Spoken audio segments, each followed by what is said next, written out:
Welcome to the All Access Entertainment Podcast. I am your host, Joseph Bruen, and with us this week, a man who needs no introduction, but we're going to give you one anyway. Of course, former WWF, WWE, ECW legend, none other than Mr. Brian Heffron, the Blue Meanie himself. Hey, thank you for having me. It's great to be here. I hope all is well in the new year for you, and I'm looking forward to our conversation.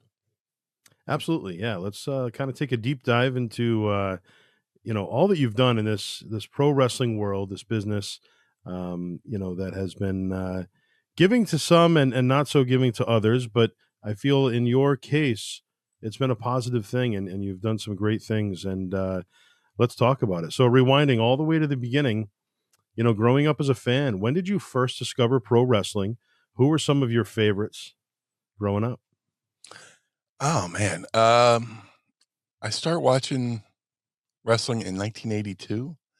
I was home. I was living in a small town of Gloucester City, New Jersey, and one day I was going to watch a Phillies game, and I ran over to my neighbor's window. I was like, "Hey," and it was my friend Sean. I was like, "Sean, you want to come watch the Phillies game?" He's like, "I can't. I'm watching wrestling." I was like, "What's wrestling?" And I was like, "You know what? Come watch it at my house." And came over, watched wrestling. And first match I can remember watching was Tony Garea and Rick Martel losing the WWF tag belts to Mr. Fuji and Mr. Saito. And I was hooked from that point out. And, that I just started watching every week religiously.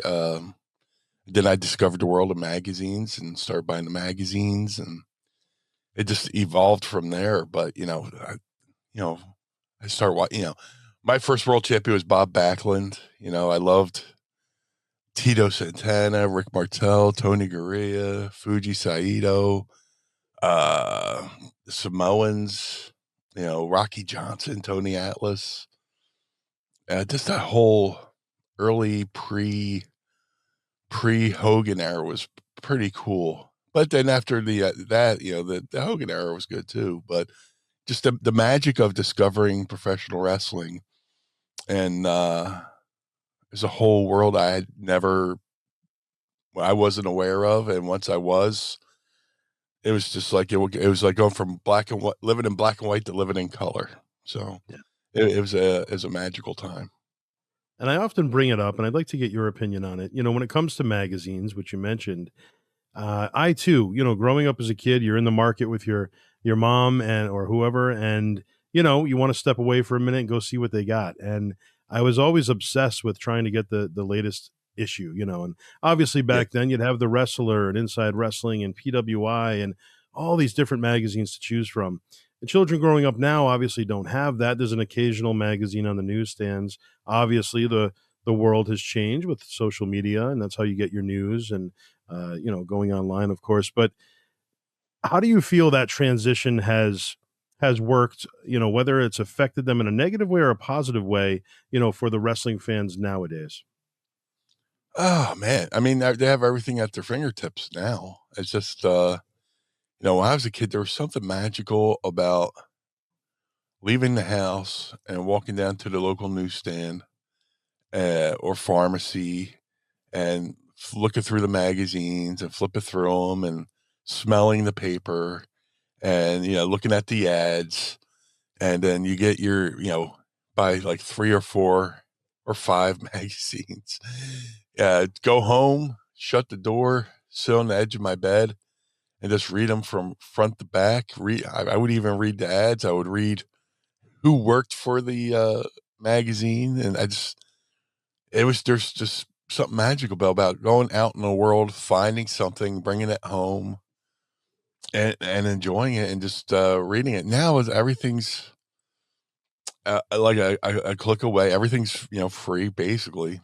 Unless you subscribe to certain news sites, but it's just I guess it's the same way with music too. You know, there used to be something magical about going to a music store and discovering a band you might not have discovered otherwise, and taking the record home and staring at it and smelling the print on the cassette tape or the album, and just sitting there and listening to it. And I would do that with.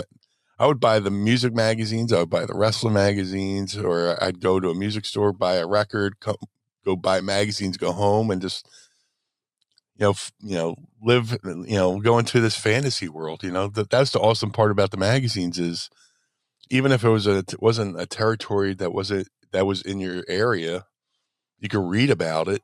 Is that like this is like primitive early internet, even though the magazines were a little bit of a work, but you still got a feel for who these wrestlers were and what they were doing. And then once you finally saw them wrestle, like, the first time I saw Ric Flair, I'd been well equipped to, know what to expect from Ric Flair just from the magazine. So, but, there's some magic lost with, now the digital age, and, people have to, look for that new high somehow somewhere else. But there's like a certain high to finding a really cool magazine cover, and, you know, there'd be the poster on the inside and you hang it up on your wall and just daydream about wrestling. That's all I did as a kid. I thought Yeah. about wrestling all the time, daydreamed about it all the time, and just wanted to do it. And yeah, this some about that is I've I'm jealous of the kids who have all this technology now, but I would not trade what I grew up with for anything. Yeah. Yeah, for me personally, looking in the back of those magazines was my favorite part because they'd often have the checklists, so they'd have different territories, different promotions, and maybe the top 10 of each organization and who the champions were. And, like you said, it was a bit of a work, obviously, when it came to the stories, but at least you're learning, okay, who's the best of the best in each promotion? Who can I see in this area, in this area? And eventually, I think 1996, they came out with the very first almanac for PWI, and Yes, that was a great opportunity to kind of see a complete, thorough list of all the champions and the history of the championships for all the major promotions. And, that was something special. And that'll always be a great memory for pro wrestling for me. So 1982, you said absolutely. you discovered that. Oh, go ahead. Sorry. No, no, no. I was just in agreement with you. Absolutely. Something Yeah. else with that. 1982, started watching, and then my family would go down to Atlantic City every summer, and this WWF would run the Atlantic City Convention Center, and we would go to. My grandfather took me to my first wrestling event in '82, I believe. End of the summer '82. Main event was Andre the Giant and uh, the Strongbows against Blackjack Mulligan, Fuji, and Saito. And to see Andre the Giant in person was overwhelming as a kid. It's just this huge, human being, but it was a magical time, and it was cool. The cool thing about pro wrestling, I got to watch it with my grandfather. My grandfather grew up, in an era where he's watching Ed Strangler Lewis and all the golden era wrestlers, when wrestling first started on the Dumont network, back in the day. Funny story. I was watching uh, WWF TV, and they had an interview segment at the time, Rogers Corner with Nature Boy Buddy Rogers. And I forgot who he's interviewing this time, but my grandfather walks in the room and looks at TV. He goes, "Oh, I know him." I was like, "No, you don't. You don't know." Kids are always like, "No, you don't. You don't know Buddy Rogers." And my grandfather said, "Yeah." My grandfather used to work on the docks in Camden, New Jersey, right across the river from Philadelphia, right next door to Gloucester, where we were living. And it turns out, before Nature Boy Buddy Rogers was a wrestler, he was a cop. He's a police officer in Camden, New Jersey. and he would moonlight as a bouncer, as the doorman at this bar that my grandfather went to. My grandfather knew him. So I was like, yeah, whatever. Uh-huh. So flash forward, the AWA comes to Atlantic City and Nature Boy Buddy Rogers is there. I was like, I'm going to show my grandfather. I'm going to go up to Buddy Rogers and ask him. So little kid, snot nosed kid runs to Buddy Rogers. Like, excuse me, Mr. Rogers, do you know a Jim Reardon? And he goes, Jim Reardon. Yeah, I know that name. I go, he's right over there. And they started talking. I was like, oh my God, it blew my mind. It blew That's my amazing. mind. It was pretty cool. And my grandfather was already a hero in my eyes, but he leveled up even more in Yeah. that moment. But yeah, just going to I went to my first wrestling event in '82, and then just it just furthered my fascination with the business. Yeah. Now, at what point did you decide, you know what, this is something I want to give a shot? I want to try it out myself. And when you eventually, went through that process, where did your training take place? How did that all get, evolve? I wanted to be a wrestler, but everybody else thought it was a dream of mine. That's just like a nice little, oh, that's cute kind of thing. Because I grew up a severe asthmatic. Every spring and every fall, I'd spend a week or two in the hospital in an oxygen tent, in an oxygen tent with IVs going to my arm, pumping me full of medicine for my lungs. And it wasn't until my family found a really good lung specialist in Margate, New Jersey. Doctor named Dr. Hugo Altamarino got me properly diagnosed with my allergies and my asthma, and I started getting better. And I was like, man, I really want to do this wrestling thing. And we lived in Lake City. We're about half hour, 45 minutes from the Monster Factory. And right after WrestleMania 8, the one that was in Indiana, they advertised that they were having a tryout, the Monster Factory. So me and my grandfather drove down, and it was me and maybe 12 other people. Did a tryout. Headbanger Thrasher, Glenn Ruth, put me through my tryout. And out of like the 12 people that showed up, maybe me and 3 other guys got called into the office by Larry Sharp about going to train there. And that was always in the back of my mind. Time goes on, and I start watching Japanese wrestling. I see the Malenkos, Joe and Dean Malenko wrestling the British Bulldogs in an amazing match from All Japan. I was like, man, these Malenkos are great. I had never seen them before. Well, I had seen them, but I didn't realize it because they worked for WCW in that tag tournament.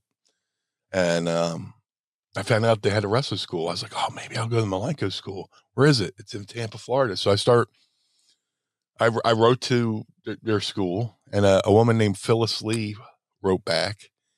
Phyllis Lee, who used to be a wrestler, but she was helping Boris Malenko run the wrestling school, and Boris Malenko also had was running wrestling shows and stuff. But we corresponded for about a year. After I graduated high school, I'll start saving my money. I would take my paycheck. Half would go to the house towards bills and whatever. The other half of my check would go in a sock drawer, save it up for my wrestling tuition.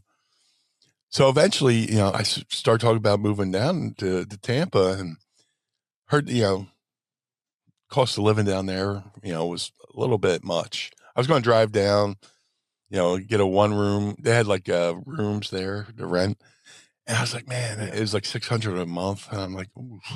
This is 1993 too, I've rented houses for $500, just 1-room efficiency. So I was like, I don't know, man. And then Phyllis was like, well, have you ever heard of Al Snow? I was like, and I had heard of Al. I was reading the newsletters, and he's having this great feud with Sabu. I was like, yeah, I'm familiar. Yeah.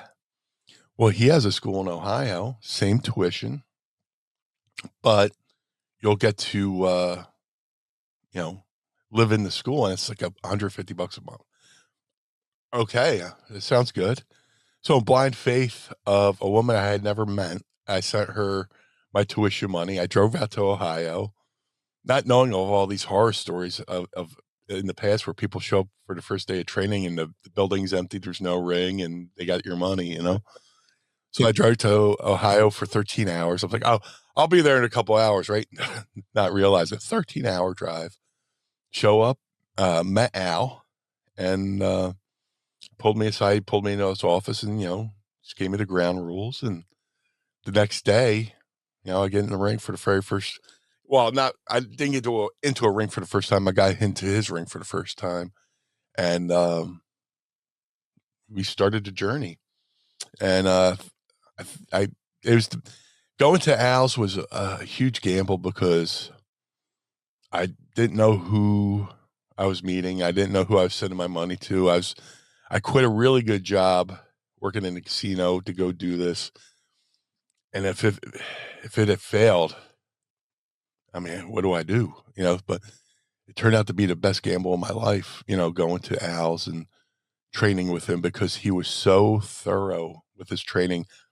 If I didn't know one thing right, I didn't go into the next thing where other people go, yeah, we'll work on that later. Here's the next thing. No, you got to learn that thing. And that was March 94. I went to Al, and then I had my first match in Canada roughly around June of 94. And that was it. I was off to the races and starting my career. And you basically went pretty quickly. I mean, you got a lot of work on the independent scene, obviously, but you were in ECW by what, 1995? I was in the business 13 months. And Yeah. roughly 13, well, a year and a half, I'll say. Easier to say a year and a half. I don't do math on the fly that good, but about a year and a half. I started March 94, and I was in ECW November of 95. I debuted in October 95, and that footage disappeared because there was an incident with fire, and the whole show disappeared. So I had to re-debut the next month, November to remember 1995. Yeah, so year and a half in the business, and I'm still learning. I'm still green, and I still go back and watch myself, and I flinch because there's so many things I could have done better.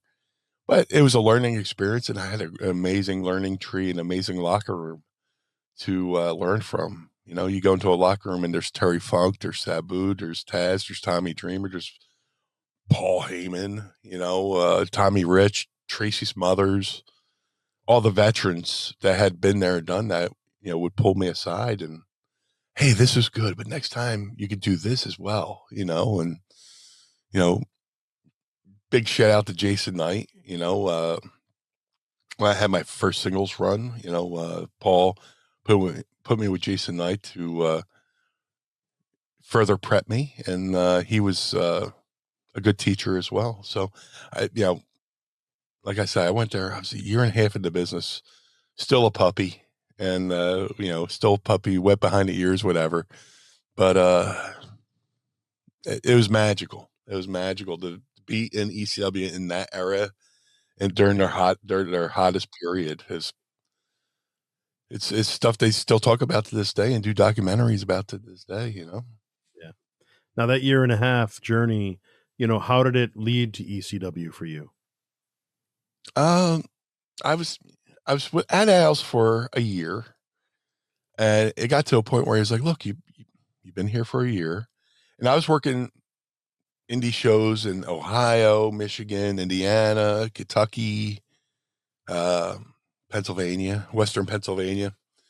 He's like, "Look, you've been here for a year, and I've helped you get all these bookings, and maybe just go back home and learn how to hustle and you know, leave the nest, so to speak." I didn't officially graduate. I didn't get a diploma, but I got his seal of approval. Like, look, you're doing. It's time to go off on your own and out into the world and learn how to get your own bookings and this. I was like, okay. So I moved back to Atlantic City. Um, and I just followed his advice, see what local shows are in the area, show up, leave your gear bag in the car. walk in, introduce yourself to everybody. If you find a promoter, say, "Hey, hi, I'm Brian. I've been wrestling for, such and such. Yeah. I know you have a full show, but if there's an opportunity, I have my stuff out in the car. If anything happens, And there's a couple times, I would go to a Dennis Corluzzo show in Jersey, and Dennis would go, "Hey, Brian, so and so stuck in traffic. Go get your gear. You're working during third match. Okay, go get my gears, suit up, wrestle the local doink, and you know." You go get your, hey, sorry, dude, I can't give you too much, but next time, it's Yeah. fine. It's fine. But from there, I started working Jersey for Dennis Corluzzo. I would still go back out to the Midwest here and there for shows in Michigan. Uh, I started traveling down to Maryland, West Virginia, and then there was 3 shows that were instrumental to my career. Uh, there was a show in Baltimore, Maryland for MEWF. There was a random indie in West Virginia, in a horse barn of all things. And then I went back out to Pittsburgh for a guy named Norm Connors who had given me a match when I was still living at Al's. So I did those 3 shows, and on those 3 shows were Raven and Stevie Richards. And it was that third show. I had been, talking to him and, cordial. But that third show in Pittsburgh, we all stayed at the promoter's house. We all crashed there like a bunch of frat boys and hanging out. And next day we went out to go out to lunch at a Chinese place right around the corner from the Norm's house. And Raven's like, "Hey, we're thinking of doing this sidekick gimmick for Steve Richards, a lackey gimmick. Stevie's my lackey, but we want to have a lackey for a lackey, and we want to have a big fat guy who dresses like Stevie, half shirt and Daisy Dukes. But you want to do it?" I went, "I'll be in ECW." He's like, "Yeah." I was like, "I'm in. All right. You have to wear half shirt and Daisy Dukes. I'll be in ECW, right?" "Yeah, okay." "That's fine." and, Yeah. All about the and from experience. there, I, dude, I always believe in visualization and willing yourself into a situation, because I had daydreamed about being in ECW and what I could possibly do, and even being in Raven's flock. And then here it is, not too much longer after that, I'm in a restaurant with Raven being asked to join his flock. So I start showing up, around Raven's house, showing up to ECW events with Raven and Stevie, and they had me debut. I did something October 95, and I was just a regular old fan in a half shirt and Daisy Dukes. And like I said, that footage disappeared. If Stevie was wrestling Johnny Grunge, and Grunge, comes over, smacks me, I run off. And then, so I had to re-debut. So, but in that October, November, we went back out to Pittsburgh area in Western Pennsylvania for Norm Connors. And, we're driving home, and me and Stevie were working a tag match, trying to work on our, chemistry, working for Norm, and driving home through a blizzard, and Raven's pitches the idea for the Blue Meanie character to me, and he goes, "Hey, did you ever see the Yellow Submarine?" I was like, "Yeah, when I was a kid. There's a cartoon, I saw, I saw it. Remember the characters, the Blue Meanies? Do you remember the Blue Meanie?" I was like, "Yeah, yeah, yeah, vaguely." He's like, "Well, you're going to be the Blue Meanie, and you're going to love it. And, you'll watch it and you want to paint your whole body blue, but just dye your hair for now." And I was like, "I'll be in ECW, right?" He's like, "Yeah." I was like, "I don't care." I was like, "All right." So we drive from all the way from Western Pennsylvania through a blizzard to Raven's house, take a nap, wake up the next day, go to Blockbuster as soon as they open, and rent the Yellow Submarine, and watch the movie with Raven, and realized I was too sober to watch that movie. It's definitely trippy. And we just watched the Blue Meanie character parts, and Raven had me sit there and stand there in his living room. He would sit in a chair, and he would throw out ideas for interviews and promos. And Blue Meanie do a promo on toilet paper, and then character, I'd be like, "Ooh," the Blue Meanie and all this stuff. And it worked his way. We worked our way over to November to Remember '95, and I debuted when Stevie was wrestling El Puerto Riqueño. And it was very fitting, how I debuted as the fan in the crowd because, Stevie Richards comes down the aisle. I present him with a gift, this present with a bow, and he opens it up. It's a half shirt that says "Flock of Seagulls" with pink hearts and all this stuff. And we hug, and we were so natural together. And he brings me over the guardrail, which was very ceremonial for me because I went from because I used to go to ECW shows as a fan before I went off the train. I would sit in the front row. Yeah, if you watch some of those early ECW shows, I was in the crowd. So, he brings me over to guardrail. That'd be like me going to a Phillies game and somebody, hey, you want to bat third? All right. Okay. I don't know how good I'll do, but I'll give it an old college try. And yeah, he brought me over to guardrail and I went to go in the ring to do the meanie salt and missed it, of course. Well, one of many misses. And the Blue Meanie character was born. That's awesome. That's a great story. I didn't realize that Raven was so influential in not only creating that character, but getting you there. He created a lot of characters. He created the Dudleys. Uh, he booked a lot of his own feuds. That was the beauty about ECW. If Paul was a great booker, but he wasn't above doing somebody else's idea if it was a better idea. If you said something, hey, Paul, I like your idea, but what do you think about this? He would sit there, ponder, and go, that's a great idea, sir. And, let you do it, And that's a sign of a good, booker or, in football, a good, baseball manager or whatever, listening to the locker room. We had a big, thing here in Philly with the Eagles and resting the starters, and, making the right decisions for the locker room. But, yeah, Raven, I mean, Raven Sandman, Raven Dreamer, Raven Sandman Dreamer, the three-way, just some of those classic feuds. I had a front row seat for all of them. And I mean, it's one thing to get in a ring and to wrestle, but I always say this, I learned more about the wrestling business on car rides and listening to other people call their matches. And I got to sit there and listen to Raven put together a match. It's a thing of art. And, just talking about timing and when to do it and cues and, okay, when so-and-so does this, give it 2 seconds and then come in, and, he always made sure somebody in the match was important. Everybody in the match was important. Everybody had a role to play. And it was like going to college, Yeah. I read, I always say going to Al Snow School is my version of college. You graduate high school, you go off to learn a trade or a business. I went to Al Snow, that was like going to college, but going to, learn from Raven as well. Just you can't put a price tag on that kind of knowledge, because he was one of the best, still is one of the best minds in the business.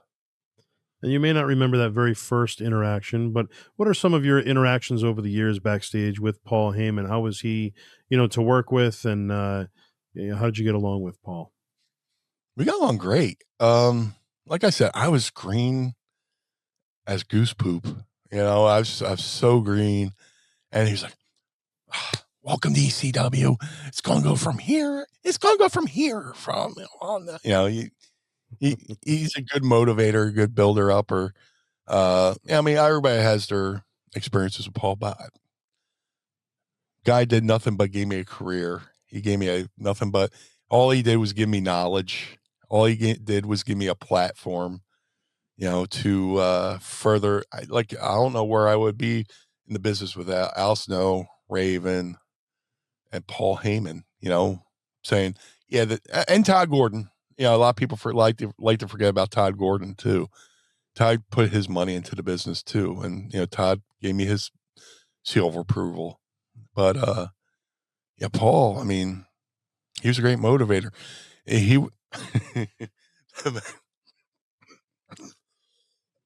Excuse me, allergies. But the best thing would be like Paul Heyman doing your character to you. You know, he'd be like, "I want you to go out there and go," "Ooh," and then he would start doing it to you, and you're like, "Okay," you know, and just if you watch his documentary, he's there with Big Val Puccio, one of the original FBI guys, and he's coaching him up on the promo, and he won't let him end the promo until he gets it just right. He would do 1,000 takes just to get one snippet of a line that he could use for something. And that was the genius of him doing the what we called the Pulp Fiction interview segments, where everybody had a skit or a promo or a line, and or whatever it was, just to get you some TV time. So when you went out to the ring, people were like, "Oh man, that thing you didn't put in Pulp Fiction was tremendous," But Paul always made sure somebody had something to do, something to say, so they were always fresh in the fans' minds. Paul's definitely, in my opinion, one of the greatest minds in the business. So, Yeah. to sit under the learning tree of in-depth conversation of Paul Heyman and Raven must be fascinating to kind of see that unfold. Yeah.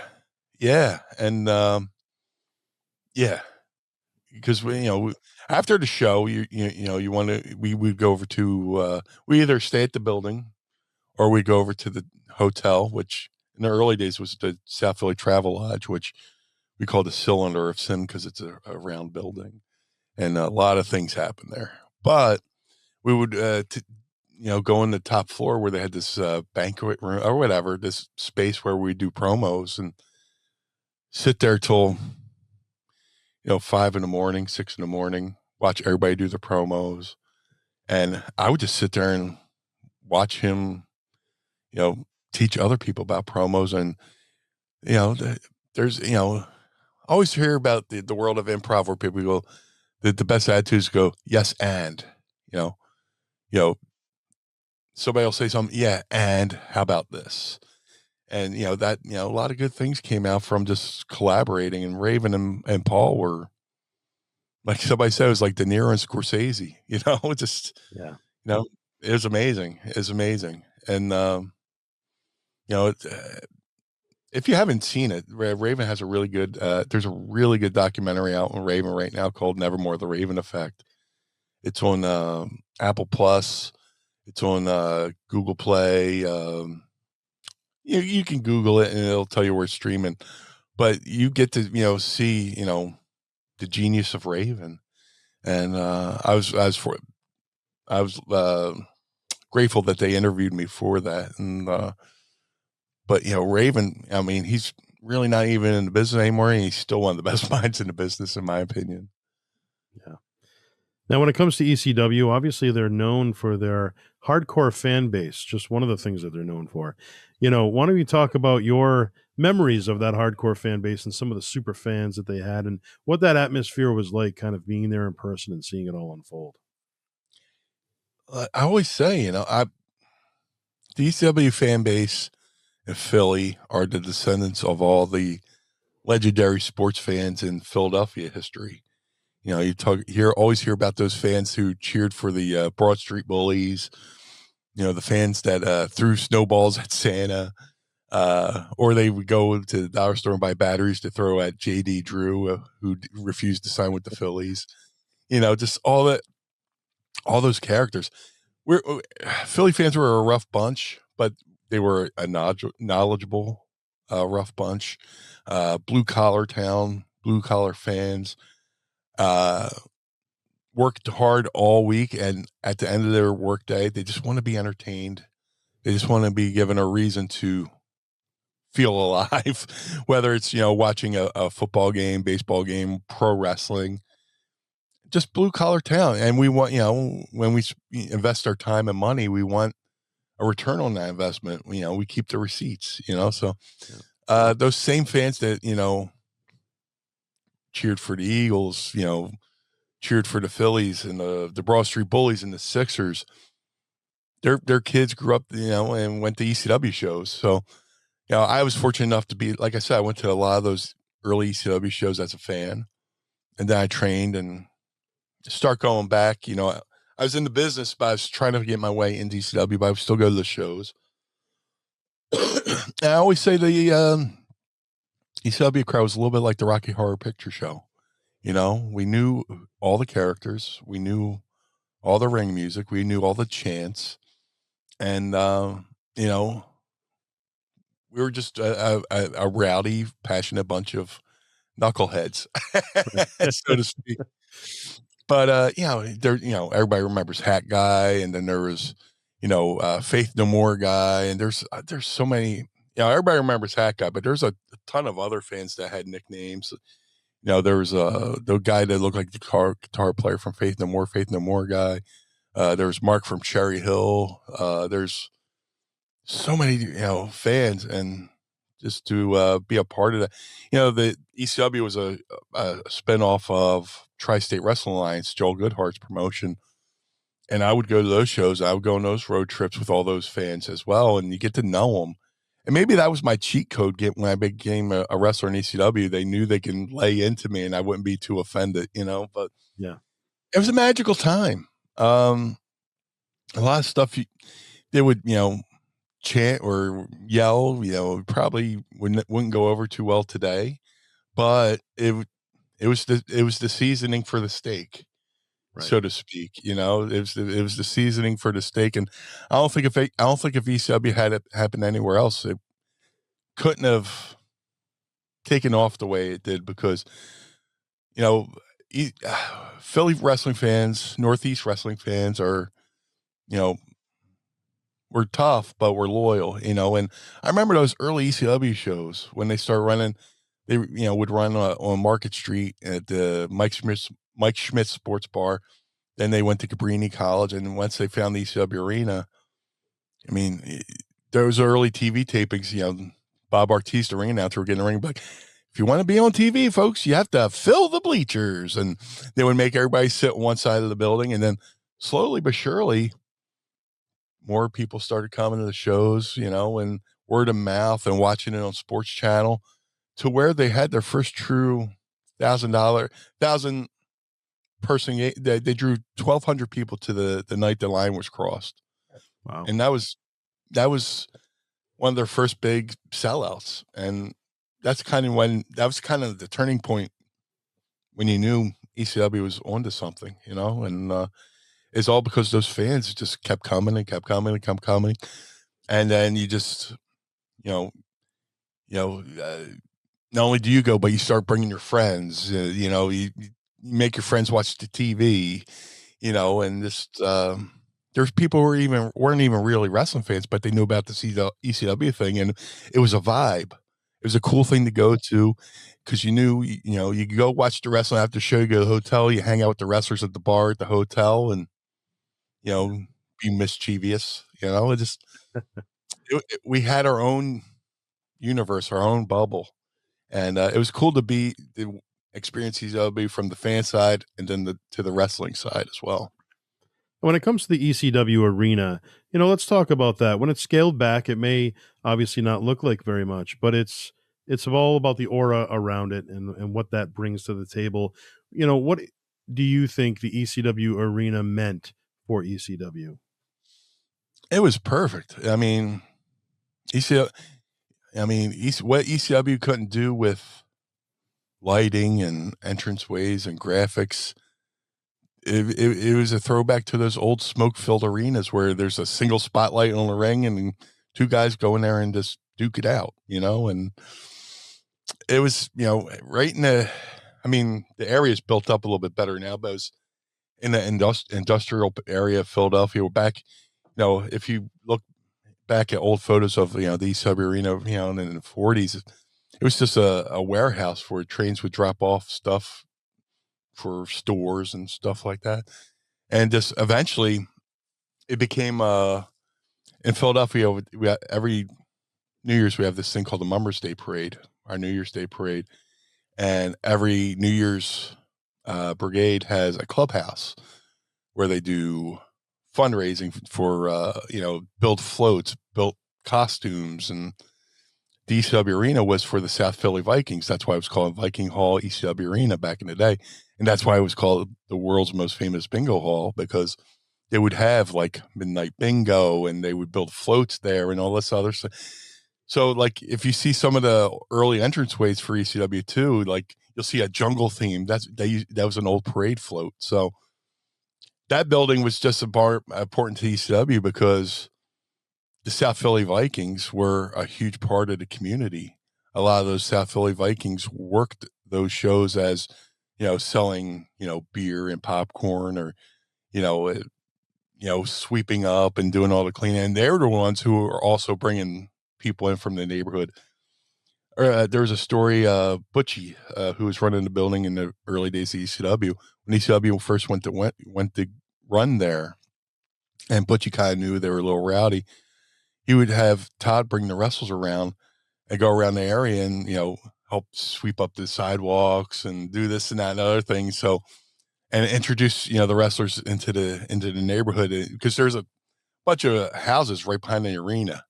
So, if you get ingratiate yourself into the neighborhood and say, and when they would hear, these reality, wrestling fans that night, they'd be like, oh, they're good people, so, Yeah. Butchie was smart enough to get the locals used to this crazy wrestling that was coming to the area as well. But that building, that, you hear about think of all the legendary arenas, like, the Sportatorium in Dallas, you watch it from TV and you're like, oh, that's got to be an awesome place to, and you hear all the wrestlers go, yeah, it was kind of crappy, but it's kind of cool, So the ECW Arena Viking Hall was, our version of, the Sportatorium in Dallas, where, people watch it and they go to it and they go, oh, that's it, because people expected ECW Arena to be this huge thing, because we had bleachers went from the floor to almost to the ceiling. So it looked like this big arena on TV,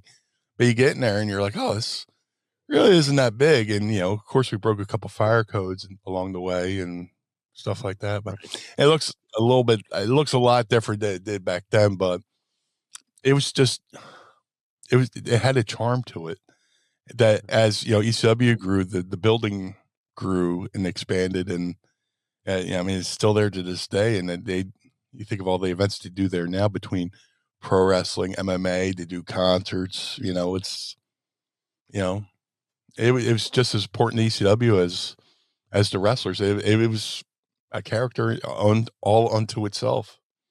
Yeah. And you mentioned Joel Goodhart, promoter. Any personal Yeah. memories of Joel over the years? Joe was great. I used to listen to his radio show, Wrestling Radio, on the local sports channel, WIP. It used to be 610 WIP, now it's 94 WIP, because they went from AM to FM. But every Saturday morning I would listen to that. I would get my wrestling news.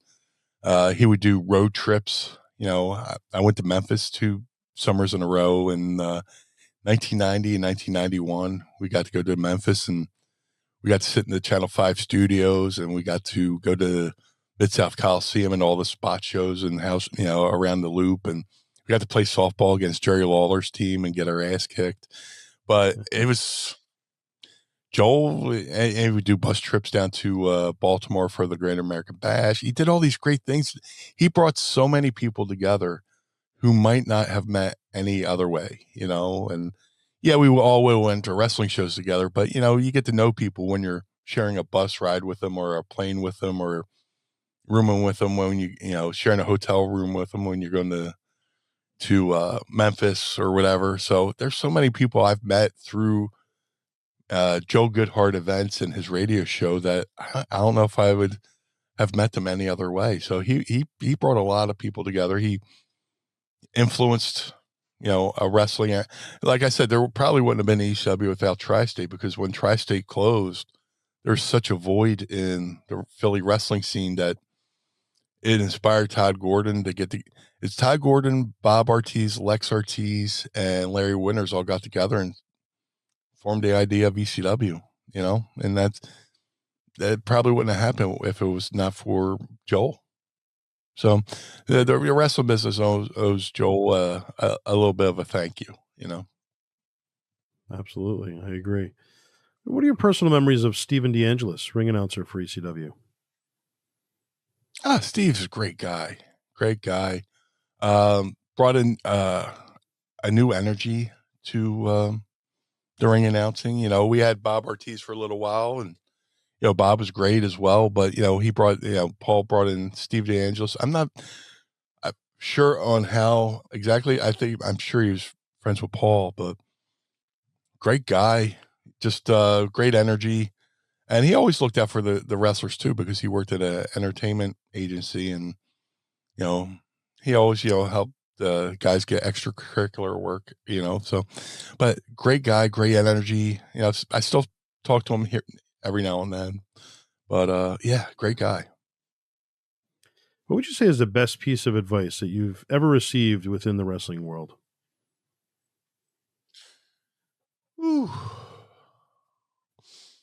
Oh man, less is more. You know, if you think you're going too slow, go even slower. Uh, you know, when you're young and in the business and you're not getting the reaction you think you're going to get, you panic and start rushing. And that's when the match, kind of falls apart, just learning to take a breath, you know, surmise your area where you're doing and just feel the crowd out, and just, working smart, you know, one good punch is better than 10 crappy ones. One great punch is better than 10 crappy ones. Man, there's so much good advice, but just, as I get older, hear Terry Funk, say the line, keep your circle small, just, you know, your inner circle. And, I'm at the age now, I'm 52, and, I got a good circle of friends, but, just wrestling's given me so much and taught me so much that I don't know where I'd be without it.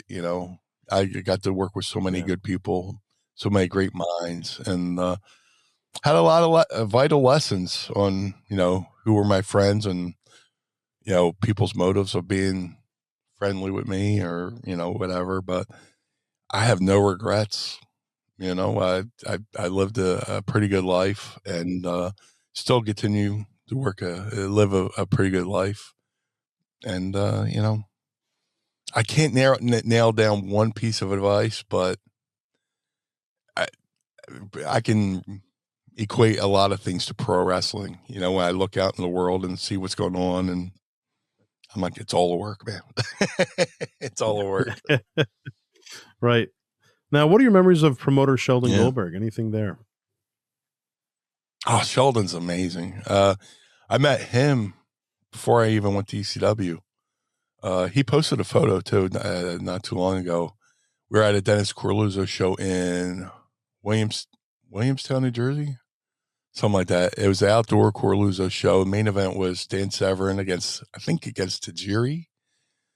And in the crowd, it's me, Sheldon, and Dave Shearer from Pro Wrestling Insider, and just hanging out watching the show. But Sheldon's a great guy, uh, lovable guy, great promoter, great historian.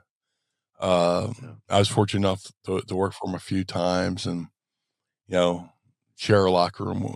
Work in a couple of his locker rooms, and he, definitely an asset to the wrestling business. I know he just recently had a surgery, and I hope he's doing well, and I hope he fully recovers. But yeah, another guy, another part of my history. He would have me come up and work a loop for him, and it was always a great time. I have nothing but love for Sheldon. We're definitely wishing him the best. He seems to be on the mend, and he's put out a couple updates, so things seem to be going well. So Yeah, now, when it comes he's to golden. he really is. When it comes to the BWO, you told us about the origin of the Blue Meanie character. How did the BWO come about? It was just a natural evolution of what me and Stevie were doing. Uh, Raven had me and Stevie come out and do parodies. At first, we were the new fabulous ones. Then we became then we were the Blue Meanie Bloods. Steven Regal and Bob Eaton's parody or tag team. I was Stevie was Lord Stevie, and I was Sir Meanie. the Earl of Eating, because Bobby Eaton was the Earl of Eaton. We were Blue Dust. We were Blue Dust, Colonel Meanie, Baron Von Stevie, and then Raven found Supernova, brought him into the fold, so we had a superhero in our midst. And we started, we did Kiss, we did a parody of Kiss, and I thought the Kiss parody was probably going to be the topper of all of them, but just natural evolution, the hottest thing in wrestling, because I had done Blue Dust, based off of Gold Dust, and Gold Dust was doing amazing things. And it was always a sign of respect, So what was the biggest thing in wrestling at the time? The NWO. And it's me, Stevie Nova, and then, we're trying to figure out what to call it. And I think Barbara Ray Dudley actually had a hand in helping name it as well. We're like, should we be the new Blue World Order? Or should the Blue New World Order? Or just the Blue World Order, and then we got to figure out who's going to be who. I was like, let's go in size order, Nash is the tallest. Stevie could be the Nash. I could be, and Stevie was already, me and Stevie did a parody of Shawn Michaels and Diesel. It's like, you've already been Diesel. You might as well be Kevin Nash. I'll be Scott Hall, oozing blue cheese mo. And, Nova could be Hogan, which was perfect because, he's over the top too. He could be over the top. And it was supposed to be a one night thing. I went and got shirts airbrushed. We did it November to Remember 96, I believe. Yeah. Because I debuted in 95, 96. We did the BWO, and they heard the crowd reaction. They're like, I think we got something here. And then, it just became a natural thing. And it became the vehicle for Stevie and the Flock, me, Stevie, and Nova to break off from Raven, become our own entity, to where Steve Richards would go on to challenge for the world title at our very first pay-per-view, Barely Legal. And it was, it's 2026. Let me tell you. Yeah, we just had New Year's Eve. So I got to remember the right date on my checks. But 2026, and we're still talking about it. People are still chanting it. I just did a show up in Poughkeepsie for Awesome Championship Wrestling. People chanting BWO, and it's cool to talk to the fans and talk, hear their memories and their thoughts of it. And it's, you see people, showing up on people showing up on TV shows wearing BWO shirts. You turn on the NFL Network, and Adam is wearing a BWO shirt. It's the coolest thing, just something that is supposed to be a one night thing, and people are still talking about it, still chanting it, and still rocking the shirt, But it's just it's hard to put it into words, just because it's supposed to be a one night parody comedy gimmick, and it became this huge thing that still goes to this day. Yeah. In 1997, we'd see a lot of the ECW talent kind of shift over to WCW, Raven and Stevie Richards and Perry Saturn. And then obviously you would go to the WWF about a year later in 1998. Were there ever plans or any ideas of you maybe thinking of going to WCW when some of your friends did, or were you kind of holding out and hoping for WWF initially? There wasn't really even a plan. It's just guys, if it became, you would see guys come into ECW for a little bit in between, like, Steve Austin was in WCW, came to ECW for a little bit, went to WWE. Somebody would leave WWF, come to ECW, maybe go to WCW or go back to the Indies. But, I remember Raven went to WCW, and then we knew about that. And then Stevie went to WCW. We didn't know about that. And then me and Nova kind of had to ride the bench for a little bit, because Paul was like, well, Raven left, Stevie just left. why am I going to put Meanie and Nova on TV if they're just about to leave too? So, but once he realized we're just still there, we're still, working ECW, Paul started, having me and Nova go out there and have tag matches. And we had a great feud with the FBI, Tracy Smothers and Little Guido with Tommy Rich. And, I was fully immersed into working for ECW, but it wasn't until maybe late October 98, I got a call from Al Snow, and he's like, "Hey, are you under contract to ECW?" I was like, "No." He's like, "Potentially, if there's a chance to go to WWE, would you be interested?" I was like, "Yeah, I'll definitely be interested." I got a family to support. I was making decent money in ECW. I was working there long enough and we were doing enough shows to where I was able to do to help out. I was like, absolutely, I'd be interested. And he's like, okay, you'll get a call. And maybe an hour later, 2 hours later, I get a call. It's Bruce Pritchard, and I'm like, oh man. He's like, all right, Brian, I need your information, your vitals. Give him all my information. He's like, all right, see you at the it was the First Union Center then, and see you at the First Union Center. All right. And I hung up the phone, and I felt like I was like, I knew it felt like I just won the lottery kind of thing, where I grew up. WWF was the first promotion I ever watched and grew up with, and I love ECW, but like I said, my family was taking care, supporting my wrestling habit, and so I hung up the phone, walked 20 feet from my bedroom into the living room. We're in a 1-story apartment. And I looked at my mom and I looked at my grandma and I said, put all the bills in my name. They're like, what? I was like, yeah, put all the bills in my name. I'm going to the WWF. And my mom went, whoa, she's a little bit like Edith Bunker. Oh, and my grandma gripped the chair because she's about to faint, because now I was going to the WWF. I was going to make some good money and,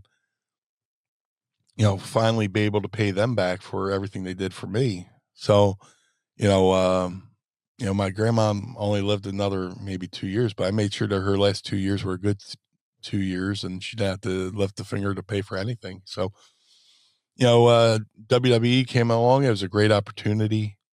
Not only, from a business standpoint, but personal as well, because, it's the bug that bit me, I always say my WWF run was just a big rebate check for all the money I spent as a kid, going to shows and buying the product and stuff like that. But yeah, I mean, ultimately, ultimately as a professional, you always want to go to the WWF, uh, because they're the biggest thing in the world. You do 2 seconds on WWF TV and your life changes, But I love DCW. Yeah. It was a hard decision to make because after I told my my mom and grandmom that I was going there, I had to call Nova, like, "Hey, WWE called," and he was on his way down to Florida, for the ECW loop, and I had to call him. I said, "Hey, man, WWF called." He's like, "Dude, go do it," and he was really supportive of it. And then that weekend, I kind of had a feeling it was coming to. I think ECW knew it was coming too because they hadn't got my travel for that weekend, so I think they kind of knew the Oh, call was wow. coming as well. But that weekend, Nova, called me from the locker room on the cell phone and passed it around the locker room, and everybody in the ECW locker room wished me well. Which was very rare. Just guy leaves to go. Oh yeah, well, people are like, were you ever mad when somebody left ECW? I was like, well, I was sad to see him go, but that just meant it was my opportunity to take a step up in the company and, improve my career. So, But the fact that Nova had the cell phone and passed around the locker room, all the boys said, "Good luck, man. Wish me well." That meant the world to me. So Yeah. And your first run with World Wrestling Federation would be from 1998 to 2000. Any memories of working with Goldust and doing that Blue Dust gimmick? What was that like for you? oh man, Dustin was the best, or still is the best. And I had met him briefly.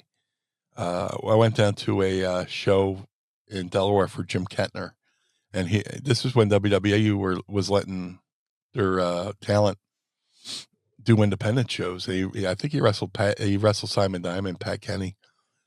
And I went up to him. I was like, "Hey man, I hope you don't mind. I did the Blue Dust character." He's like, "Oh no, don't worry about it." So go to WWF, part of the Job Squad. Job Squad. I had a feeling like Job Squad was about to be disbanded, and Goldust went out and stole Al Snow's head. Now I'm on commentary, doing commentary for Al Snow's match. We see Goldust steal the head.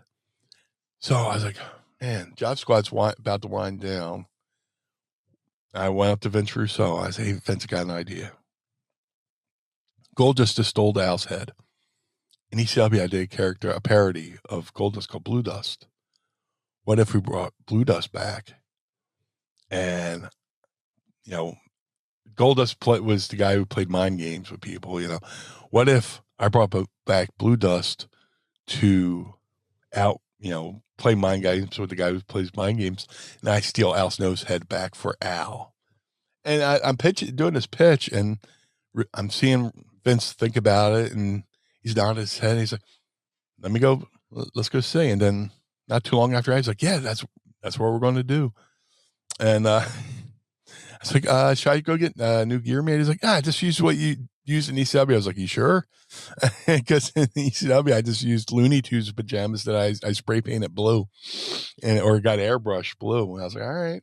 So, but we had the feud, Blue Dust versus Goldust, and it's another thing that I'm amazed.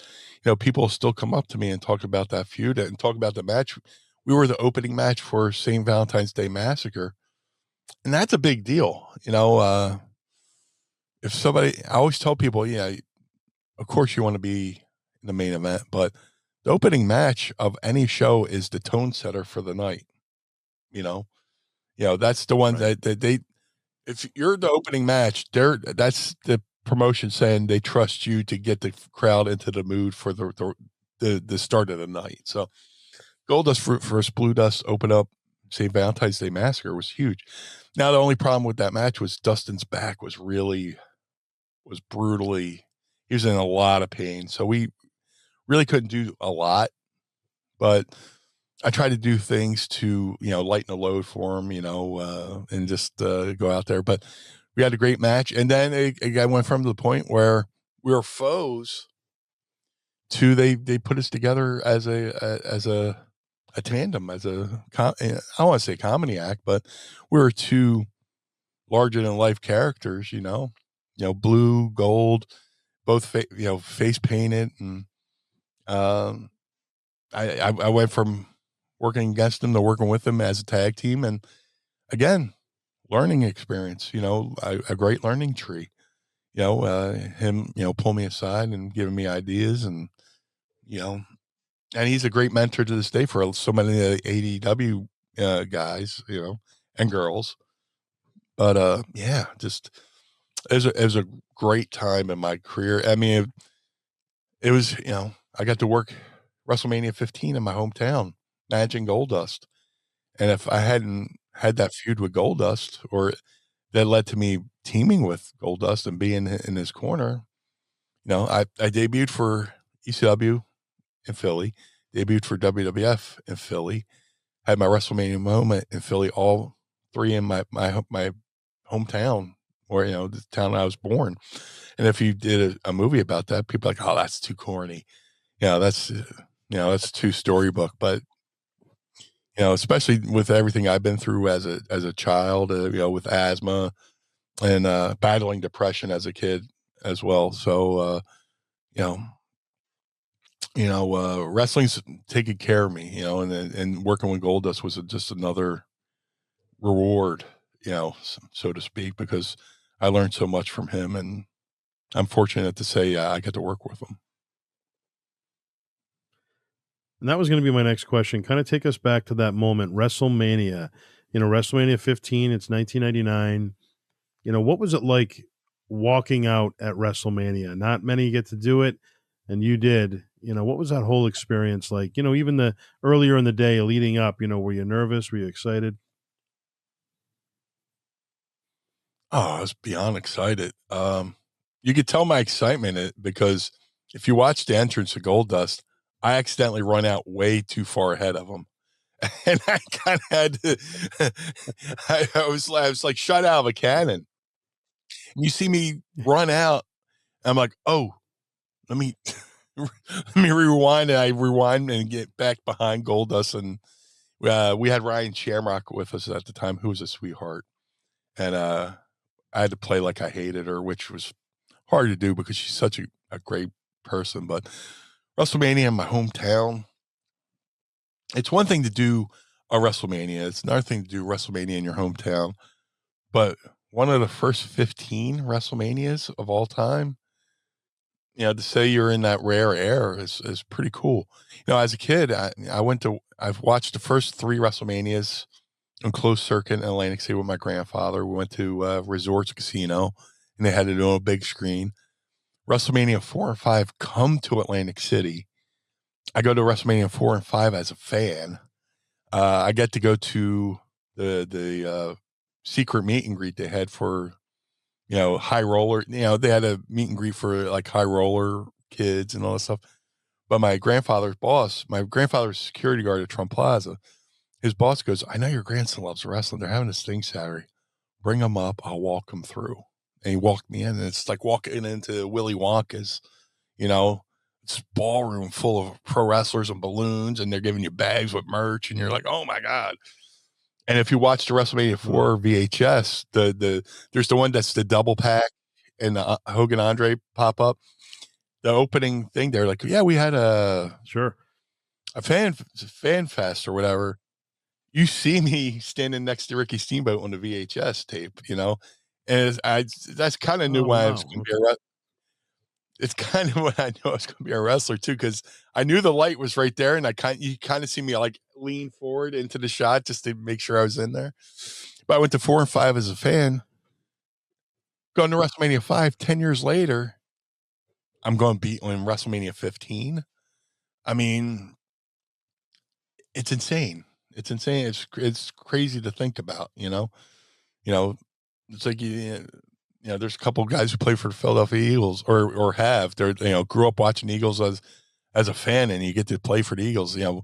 Growing up watching WWE religiously, and you go off to train, and then a couple of years you're in WWE at WrestleMania, the 15th WrestleMania, which what are they up to?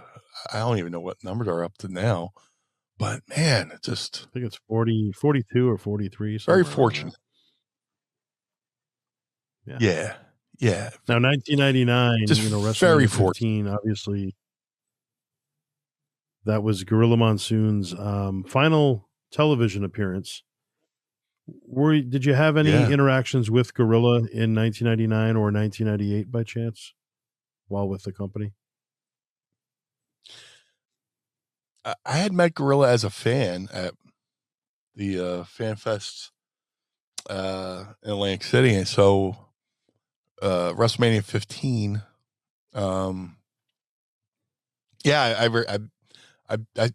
You're walking around, and they have the celebrities, and hey, there's Boys to Men, hey, there's Pete Rose, and you're walking along, and there's Gorilla Monsoon, and I just walked over, shook his hand, Gorilla, nice to meet you. I'm the Blue Meanie, pleasure meeting you. And he was very nice, very cordial, but I didn't want to bother him either. He looked like he had something, you just look at somebody and tell them, you can see their deepest thought, but I don't want to be rude. So I just went over, said hello, and peaced out, and left them alone. But I'll tell you, I was, right before that brawl for all match. I'm at the gorilla position. Oh, well, I'm at the monitor right before gorilla, and I'm standing there. It's me and Mike Chioda and a couple of the wrestlers, and I almost want to get emotional thinking about it, but when they announced gorilla to that crowd in Philadelphia, and the reaction that he got, there's a lot of wet eyeballs, and watching that. I remember, Mike Chioda, welling up. I welled up a little bit because Philadelphia. I mean, that was Gorilla. I mean, Gorilla lived right over the bridge in Collingswood. You know, uh, we grew up with Gorilla Monsoon. Everybody, the whole country got to see Gorilla Monsoon, but he would do play-by-play on Spectrum Wrestling locally here on the Prism channel. We had a local cable station called Prism. Every Sunday, the Sunday after a Spectrum house show, it would be on TV, and there's Gorilla Monsoon doing play-by-play. One of his farewell matches. I'm reliving everything right now through the Gorilla Monsoon book, through the great author Brian Solomon, and he had a newspaper article here in Philadelphia. He had a column in the Philadelphia Tribune. So Gorilla Monsoon was Philadelphia, and his final television appearance was in Philly for WrestleMania 15, and when they introduced him, and that crowd stood up and gave him a standing ovation. It was magical, and I had heard he was sick, and it was such a fitting moment. He got his flowers, that day, and such a important part to WWF as well, But yeah, it was very emotional watching that and Yeah, getting to experience it. Yeah. even as a fan, watching that, and I remember that being very emotional because that wasn't just a standing ovation. That was a rousing. I mean, that was one of the loudest ovations of the night. It really was special, and you felt that in that moment. And it didn't just go a couple seconds. It was pretty lengthy. So it was nice to see that, and like you said, well deserved. It was kind of the ultimate send off for Gorilla. Oh, absolutely. Absolutely. So many people were raised on his voice, or, and then there's generations who grew up watching him wrestle, and there's a point where Vince Senior was thought to have eventually, I mean, before Vince Jr. bought it, there's thoughts that Gorilla Monsoon was going to buy the WWF for Vince Senior. So, I mean, he was important to WWF. And, it's stuff that, movies are made of. Scenes like that are stuff that you would make a movie for, just final farewell. And then, you would have graphics come over explaining, not too much long after that, Gorilla passed away, but he had the respect of not only the fans, but every wrestler to ever step foot in the ring, So it's he was in rarefied air, Right.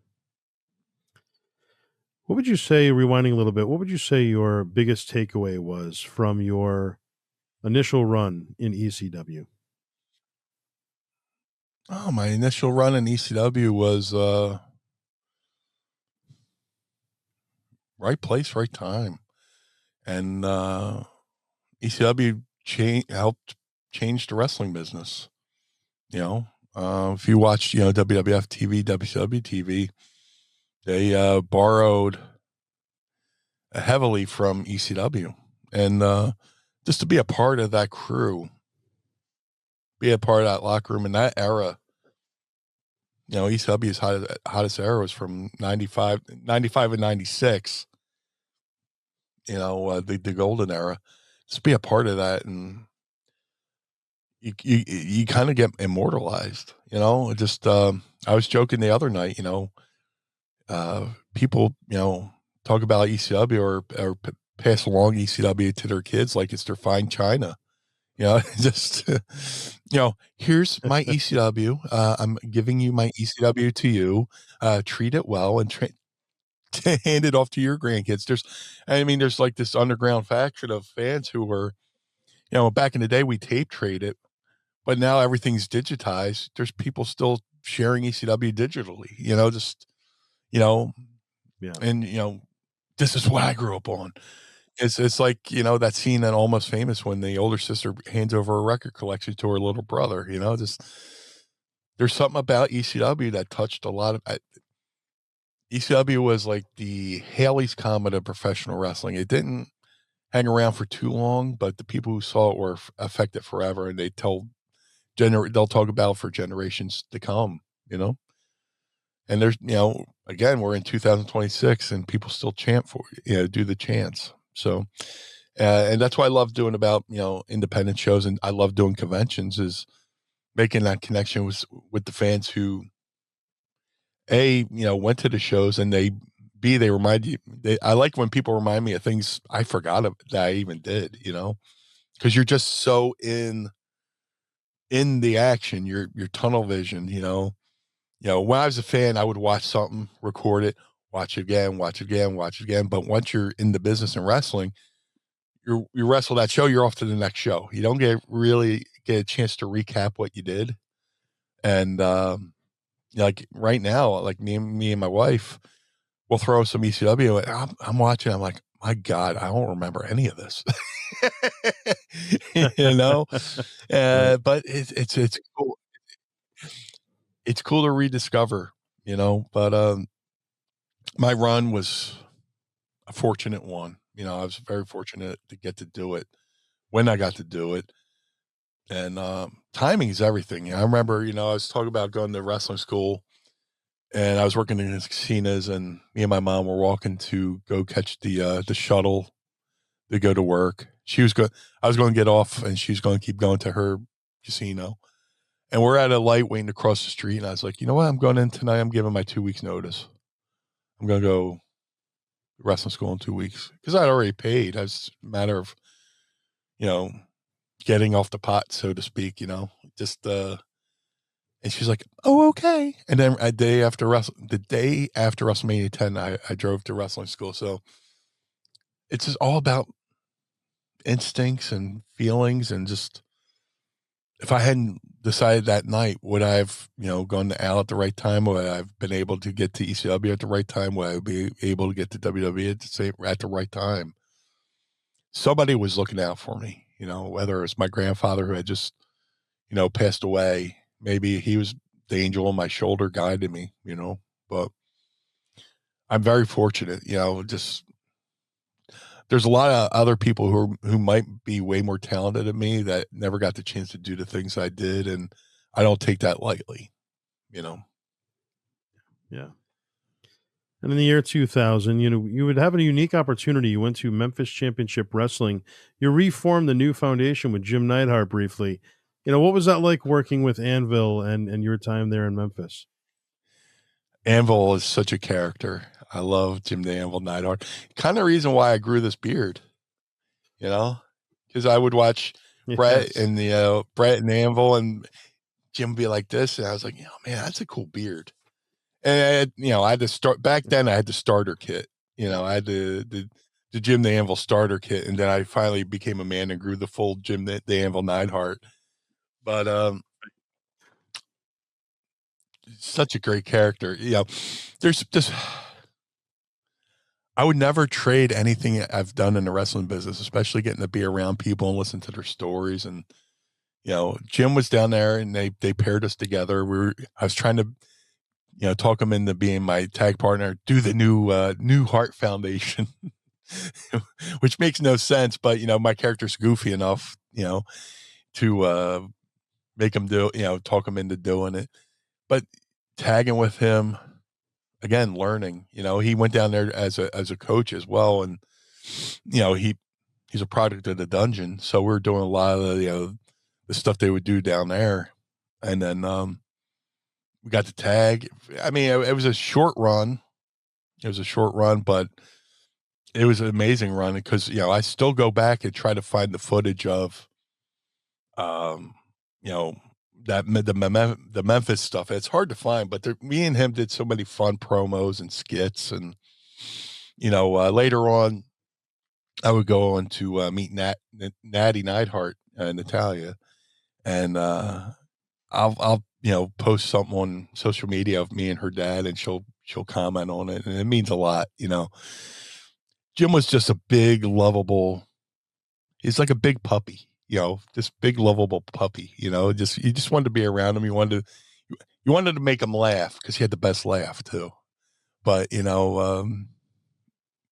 his loss hit me. He's a big part of my wrestling fandom, and then to get to tag with him, be a tag team champion with him in Memphis, bucket list stuff right there, where some guys might be too jaded. Oh, I got to go to Memphis. You go for being in ECW, you go to be in WWF, they send you to Memphis. Some people might poo-poo it or, think they're above going to Memphis. But hey, to me, it was an opportunity to maybe reinvent myself, do some stuff, go down there, make some mistakes. Some of the best wrestling lessons are through, making mistakes, and if not too many people say you do something, if it works, keep it. If it doesn't work, who saw it really? It was just a couple people on, one channel in Memphis, so it was a great opportunity. And, to say I got to win a tag team championship with Jim the Anvil Neidhart was amazing. So, I still miss him. I still miss Jim. Yeah, absolutely. One of the greats out there for sure, Propane Pro Wrestling. This is your promotion, 2002. Let's talk about it. How did that come about, and what were your thoughts on everything there? It's a mixed bag. I never wanted to be on the other end of running shows, so I might keep this one a little bit brief. But it's just an opportunity that came up. There's a guy I knew named Steve, and he said somebody was coming to him to sell him an independent wrestling company. I'm like, what are you getting with this independent wrestling company that they're trying to sell you? He's like, I don't know. I was like, well, why don't you just make up your own thing and run shows? And I always had the thought of, I was a big fan of the wordplay, propane, like not the gas, not like propane gas, but like in favor of pain. The pros, cons, propane, pro wrestling. You get 3 words in there with P.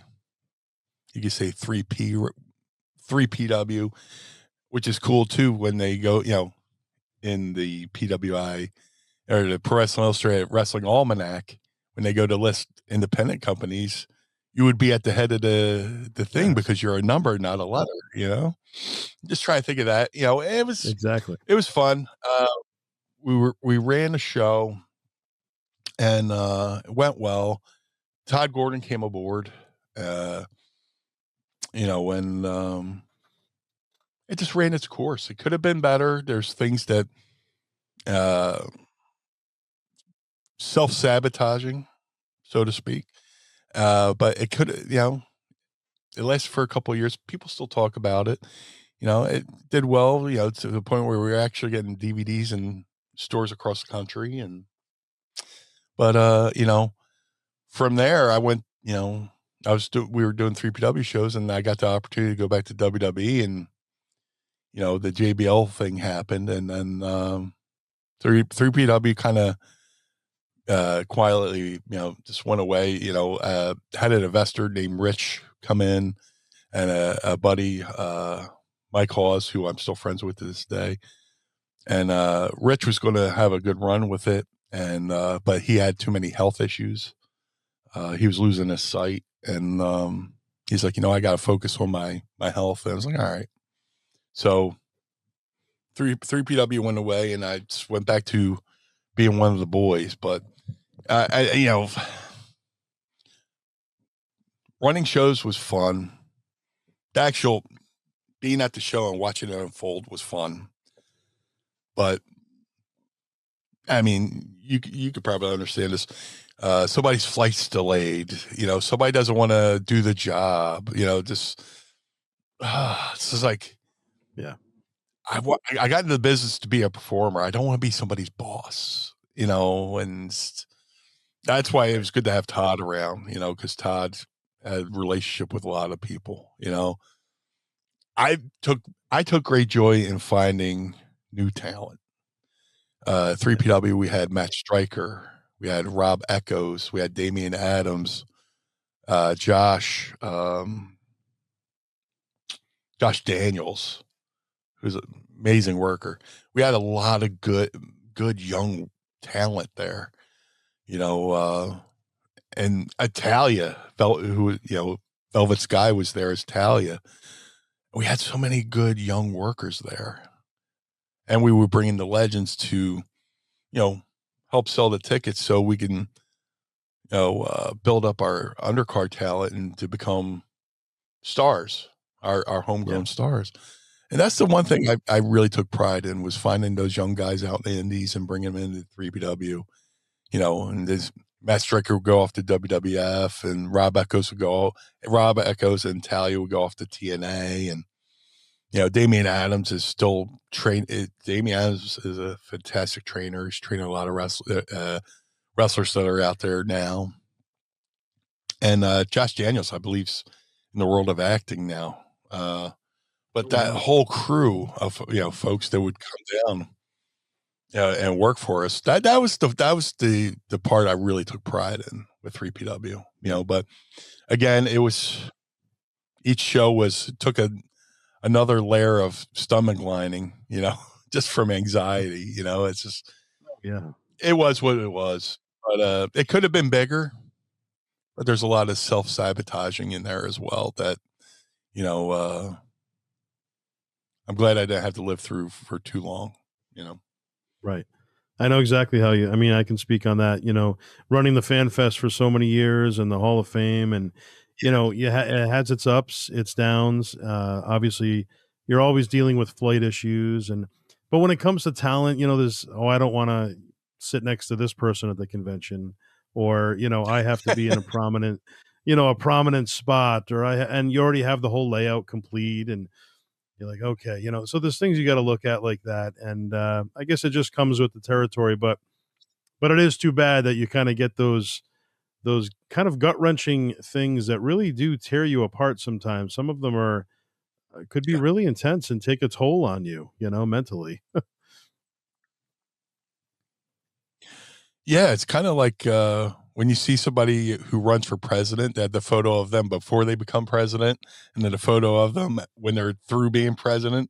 There's a photo of you before you're a promoter, and there's a photo of you when you're after a promoter. And I would talk about 3PW more, but there's just so much, PTSD from running shows and running events and all the chaos.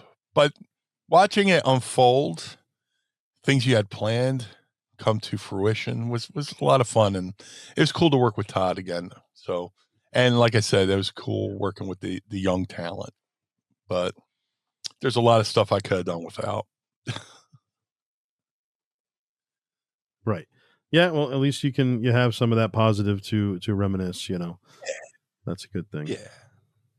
So when it comes to Mount Rushmore of pro wrestling, there's different ways you could look at it, personal favorites, or, who made the biggest impact in the business. But I'm going to throw two Mount Rushmores at you. If you want to pick your personal favorites, the entire business, and then also your ECW Mount Rushmore. Man, there's so much. And I know I always answer in a way that I'm afraid to leave somebody out when they hear my list or go like, "Oh, how can you forget about?" And then I'll think about it and go, "How can I forgot about so and so?" But personal Mount Rushmores as a fan, oh my god, I would have to say Tito Santana. Tito, I was always a big fan of Intercontinental Belt. And to me, the Intercontinental belt was like the working man's title.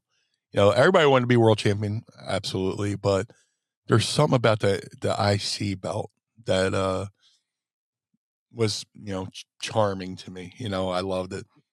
Anytime I get to be around Tito, I'm like a kid again. Yeah. I just to hear him talk about the business and how, yeah, it's like, yeah, well, absolutely, wrestling should be like the, just I love Tito. So I would have to say Tito. Um, Randy Savage. So Randy Savage was so intense, um, colorful, over the top. One of the few guys who the WWF trusted to hold the belt while Hogan was away. And from all accounts of people I talk about, he was one of the few guys to have a successful title run in between Hogan reigns. So Tito and then Randy Savage, um, Andre the Giant, of course. Um, Sometimes I don't talk about Andre enough as I should, because I just figure people know my love for Andre. I mean, I literally have Andre tattooed on my right leg. Andre, because I related to Andre in so many different ways. I would hear stories about how he felt different, and felt like an outcast, because of his size and everything. And growing up as a severe asthmatic in grade school and feeling like an outsider and feeling like an outcast, when everybody's at school and they're playing at recess and your grandfather has to come around with a nebulizer machine so he could take your medicine, and kids are walking in and they're staring at you like you're like an alien, breathing into this mist. And then I would hear stories of Andre, and I was just like, yeah, me too. I felt different. So Andre was always something I idolized, just because I felt different. And we both felt different in different ways, but I loved Yeah. Andre. So far I got Tito, I got Savage, Andre, um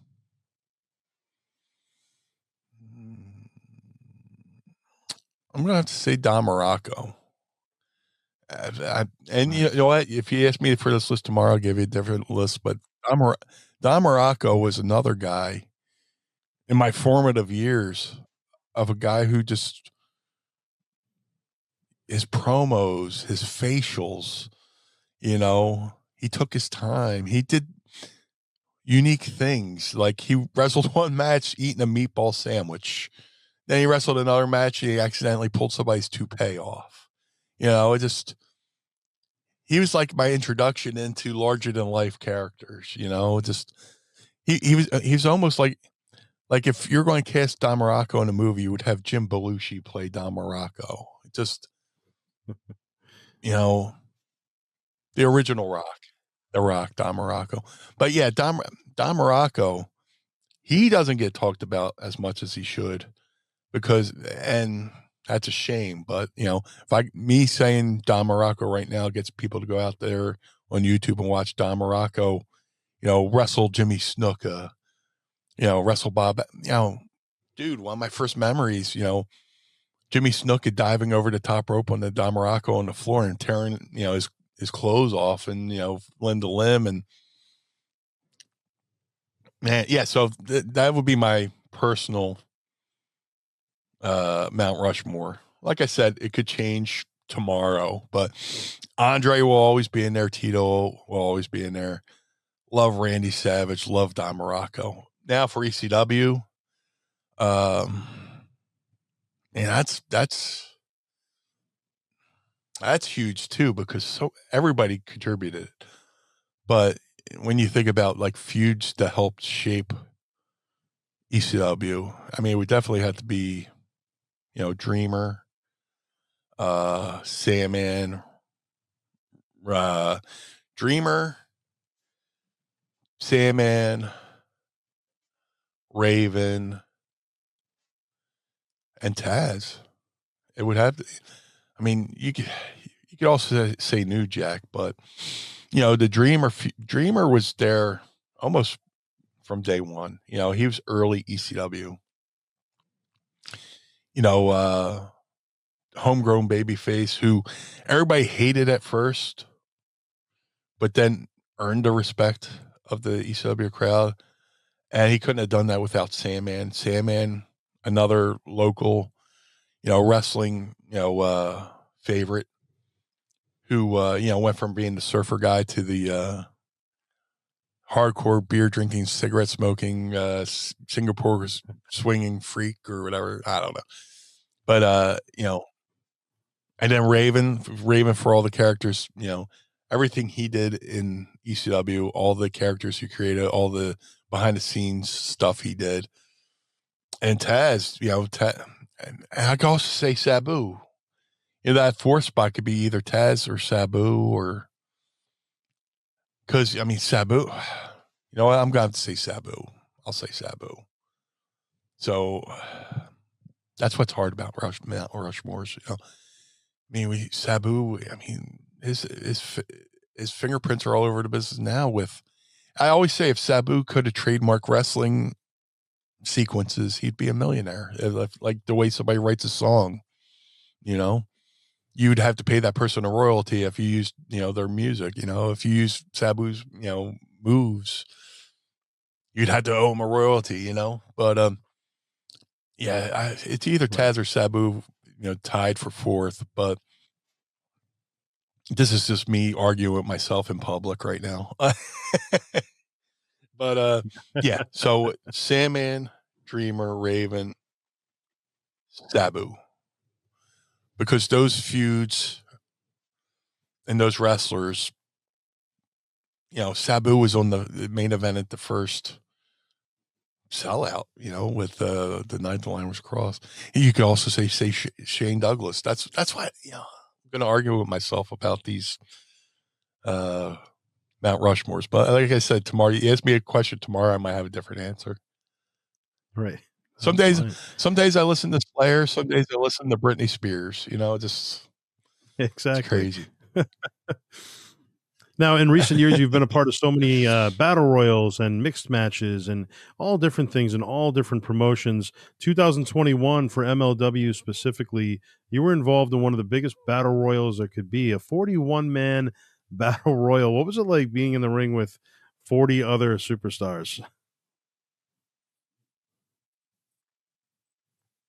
Oh, it was amazing. I guess my favorite thing is I got to be in the ring with the Von Erich boys. Ross and Eric. Just I don't even know what made me want to do this, but I turned Ross around and I threw an iron claw on a Von Erich, and just to see how he would react. And I spun around, put the claw on him. I went, "No, don't sell this," and I threw it on him. And thank God he didn't sell it. He smacked my hand away and threw the claw on me, and I oversold it as well. But I there's so many great memories. Throwing a claw on a Von Erich, getting the mist sprayed in my face by Quang. Savio Vega got to work the battle royal twice as Quang and as Savio, which is pretty cool. If you're going to get eliminated, that's a good way to get eliminated. And I love Savio. So, but those matches were always chaotic, but they're always fun because there's things you could do in there to, help somebody else look good, but also there's things you could do to pop yourself, like throwing a claw hold on a Von Erich. But MLW was always it still is a great promotion.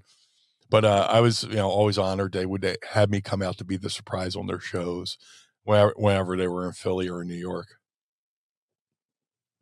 In that same year, 2021, you would manage Crowbar to the ring for AEW. Now, what was it like kind of being in that locker room and the atmosphere in that locker room in comparison to, say, an ECW or a WWF?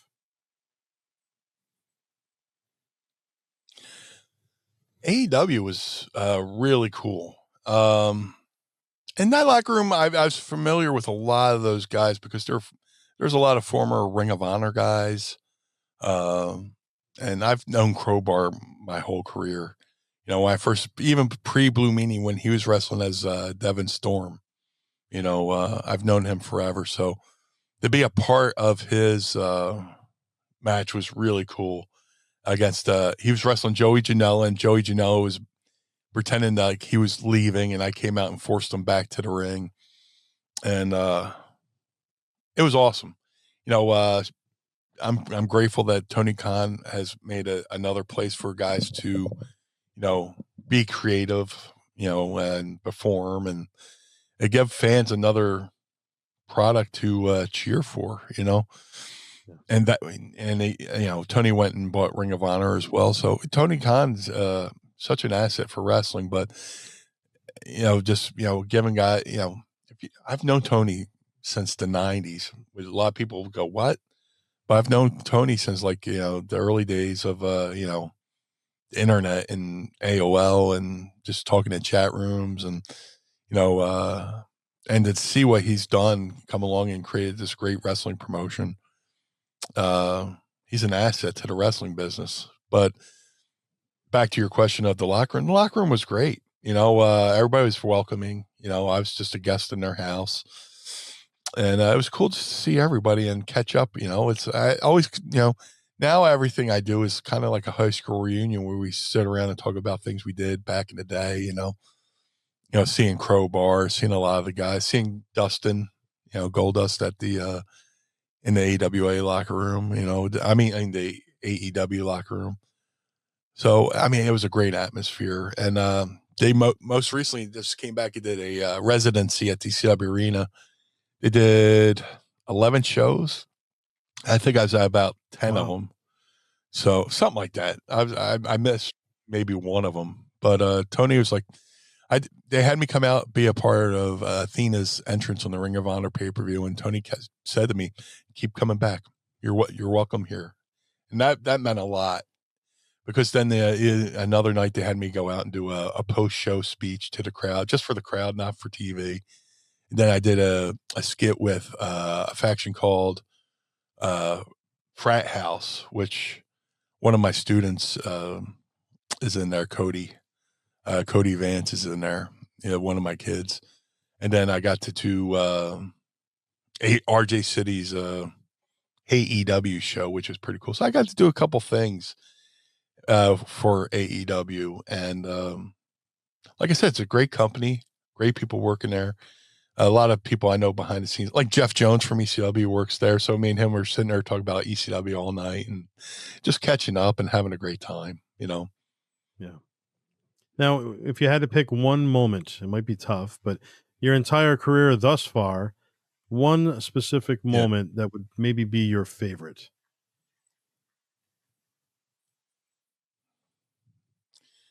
man. Um,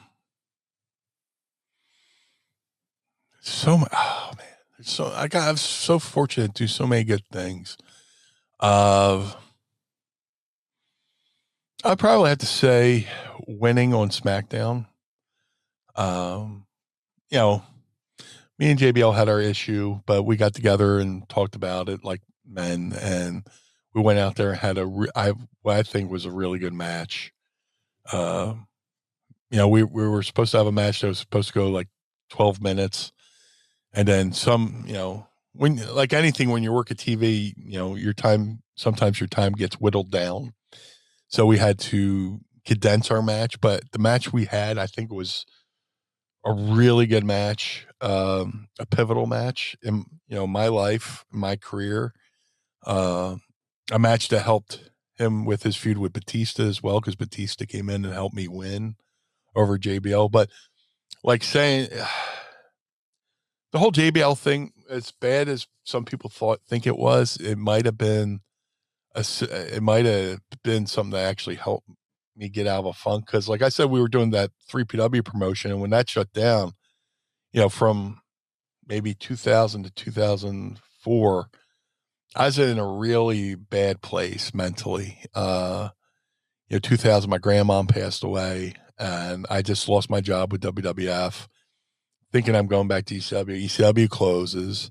Okay, maybe I could go to WCW. WCW closes. So I was just kind of in limbo, like Now, usually, people always say, "Well, dude, when you get fired from WWF, you're going to kill on the indies," because people get to say former WWE, whatever. But I leave WWF and everything shuts down, and the independents get oversaturated with so much talent, and there's only so much room on these independent shows. So from 2000 2004, like, man, is my career over? What am I going to do? So one night stand happens. Me and JBL have our issue, and WWE brings me back. You know, they were thinking about bringing me back anyway because at one night stand, Nova, who was working in the office, said, "We're thinking about doing the BWO again because Stevie's on Velocity. He's going to go to SmackDown. SmackDown colors are blue and white. We could do the BWO." And I think Meanie would be down for it, which I am. But the JBL thing just expedited that. It happened quick sooner than later. But getting to Sacramento where we had the match and going into a room and burying the hatchet, and I wish I could take my 52-year-old brain and put it in that 1998 to 2000 body, however old I was at the time, and just say, "Hey, if you think you have a problem with somebody, just go talk to them." And maybe if I talked to John back then, we wouldn't have had our issue. But we talked about it in 05 and buried a hatchet, and we're still friends to this day, which is awesome. I've done it. Him and Briscoe have a podcast I do regularly. But going into that match, and I love being a surprise too. So I wasn't advertised for that. So when I got out of the limo, the reaction meant a lot to me because, a lot of times as a wrestler, you go, "Did I really do anything? Did I really, what have I done?" And then you go out and the crowds kind of give you a little bit of a validation that you did something right. So getting out of that limo in Sacramento, July 4th, 2005, and then having that match with JBL on national TV and him putting me over and giving me some good offense. And when I left that match, after that match, my career kind of reignited. It reignited my passion for wrestling. It reignited my passion for wanting to do the indies and do things again. Where there's one point where I thought my career was over, and just the reaction I got from those fans that night made me go, "Wow, all right, I can still do this." So that's a long-winded answer for a question. I could just say, wrestling JBL, but there's so many factors that went into it, and that match pulled me out of a dark spot. So, And tell us about your podcast, how fans can listen in and where they can follow you. oh, thank you very much for having me, man. This has been a treat. My podcast is Mine of the Meanie, which I think I had a little pause there. Let me reset. My podcast, Mine of the Meanie, which drops every Monday morning wherever you get your favorite podcasts. Wherever you listen to podcasts, we're there. Me and my co-host Adam Bernard talk about a little bit of everything. We talk about wrestling, music, movies, sports.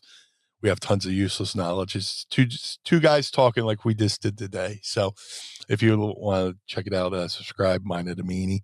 If you would like to follow me on social media, I'm on all the platforms, Facebook, Twitter, Instagram, at Blue Meanie, BWO. Follow me for any musings, whether it's wrestling or sports or where I'm going to be. If you would like to support the Blue Meanie, go to prowrestlingtees.com/Blue Meanie. Get yourself a BWO shirt if you be so kind to do so. But most importantly, hopefully I see everybody out there either at an indie show or at a convention. Like I said, I love interacting with fans and talking about pro wrestling because I'm still a fan myself. And I just happen to be fortunate enough to be on the other side of the guardrail. Thank you so much. And a question I always end it with, fast forward many years from Okay. now, looking back at your career as a whole, what would you say you want your legacy to be? How do you want to be remembered?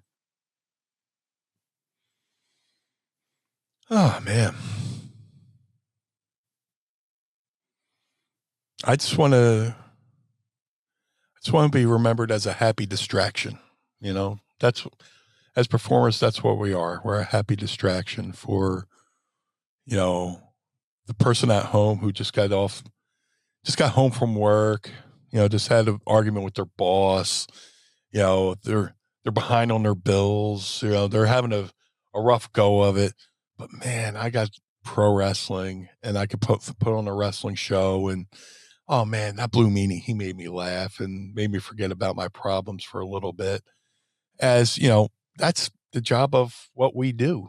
We're there to a work and earn a living, but B, we're there to make people forget about their problems. We're there to make people have that release where they can cheer for their favorite wrestler or boo the guy who's trying to screw over their favorite wrestler.